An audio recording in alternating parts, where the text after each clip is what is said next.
النبي عليه الصلاة والسلام যদি আপনাকে আপনার নিজের জীবন এবং নবীজির জীবন দুইটার মধ্যে ইখতিয়ার দেওয়া হয়, ইচ্ছা স্বাধীনতা দেওয়া হয়, الإيمان ঈমানের দাবি হলো يقول لك الإيمان يقول لك ঈমান আপনাকে বলবে কথা يجب عليك আপনার উপর ওয়াজিব أن تقدم حياة النبي عليه الصلاة والسلام. আপনি নবীজির জীবনকে অগ্রাধিকার দিবেন। أبو بكر الصديق হযরত আবু বকর সিদ্দিক في يوم الهجرة হিজরতের দিন عندما وصلوا إلى غار ثور যখন তারা গাড়ি সৌরে গিয়ে পৌঁছলেন, قال أبو بكر হযরত আবু বকর বললেন, لا تدخل يا رسول الله.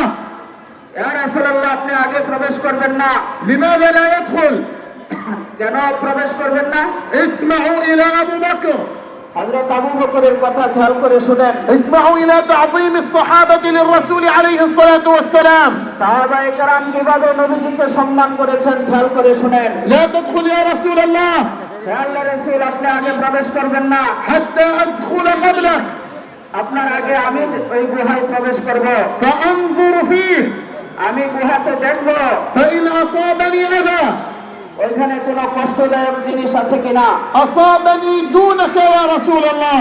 যদি থাকে সেটা যেন আমাকে পায়, আপনাকে না পায়। ودخل أبو بكر الغار হযরত আবু বকর গুহায় আগে প্রবেশ করলেন। وبدأ يتفقد الغار তিনি ওই গুহার ভিতরে খুঁজতে লাগলেন। وسد ثقوبا في الغار ওইখানে কিছু সুড়ঙ্গ পথ ছিল, এগুলো তিনি বন্ধ করতে লাগলেন। وبقي ثقب واحد একটা সুড়ঙ্গ বাকি থাকলো, لم يجد ما يسد أبو بكر به ওইটা বন্ধ করবার মতো কোনো জিনিস তিনি পেলেন না। فوضع عليه قدمه হযরত আবু বকর নিজের পা ওই সুড়ঙ্গের মধ্যে রাখলেন। ثم قال ادخل يا رسول الله. অতঃপর বললেন, হে আল্লাহর রাসূল, আপনি এখন আসেন, প্রবেশ করেন। فدخل النبي عليه الصلاة والسلام. নবীজি প্রবেশ করলেন। النبي عليه الصلاة والسلام নবী করিম সাল্লাল্লাহু আলাইহি ওয়াসাল্লাম محزون তিনি পেরেশান ছিলেন, مهموم তিনি টেনশনে ছিলেন। لأنه سيترك مكة، তিনি মক্কা শহর ছেড়ে আসছিলেন, سيترك الكعبة. তিনি কাবা শরীফ ছেড়ে আসছিলেন। ما إن دخل الغار এখন তিনি গুহায় প্রবেশ করলেন। وضع رأسه على فخذ أبي بكر ونام. নবীজি তার মাথা হযরত আবু বকরের রানের উপর রেখে ঘুমিয়ে গেলেন। نام حزينا مهموما. তিনি অনেক পেরেশানিতে ছিলেন, টেনশনে ছিলেন। في هذه الأثناء এই সময়ের মধ্যে يخرج عقرب একটা বিচ্ছু বের হলো من الثقب الذي سده أبو بكر بقدمه এই সুড়ঙ্গ পথ দিয়ে, যেটাতে হযরত আবু বকরের পা ছিল। ولدغ أبو بكر. হযরত আবু বকরকে দংশন করলো। أبو بكر হযরত আবু বকর تحامل على نفسه الأذى তিনি বিচ্ছুর ওই বিষকে নিজের মধ্যে কন্ট্রোল করলেন, সবর করলেন। محبة للنبي عليه الصلاة والسلام নবী করিম সাল্লাল্লাহু আলাইহি ওয়াসাল্লামের ভালোবাসায় وتعظيما للنبي عليه الصلاة والسلام. এবং নবীজিকে সম্মান করে النبي عليه الصلاة والسلام. কিভাবে আমরা এই নবীকে মহব্বত করব না। وما لي لا أراكم يا أهل بنغلاديش لا تصلون على رسول الله.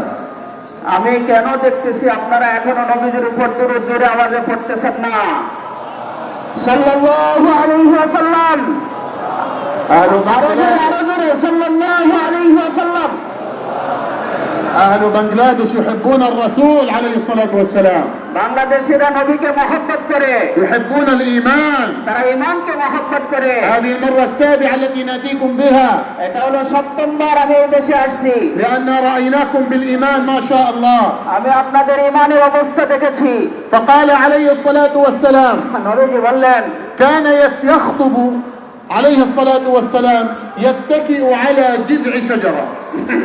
নবীজি যখন খুতবা দিতেন তখন মসজিদে নববীতে একটি খেজুরের ডালের উপর বর দিতেন, হেলান দিতেন। فقال الصحابة সাহাবারা বললেন, يا رسول الله হে আল্লাহর রাসূল, إن الناس قد كثروا মানুষ তো অনেক বেশি হয়ে গেছে, وهم يحبون رؤياك، সবাই আপনাকে দেখতে আগ্রহী। هل نجعل لك منبرا؟ আপনার জন্য কি একটি উঁচু মেম্বার নির্মাণ করবো আমরা? قال نعم. নবীজি বললেন, হ্যাঁ। يعني انظر الآن ما شاء الله أعداد كبيرة.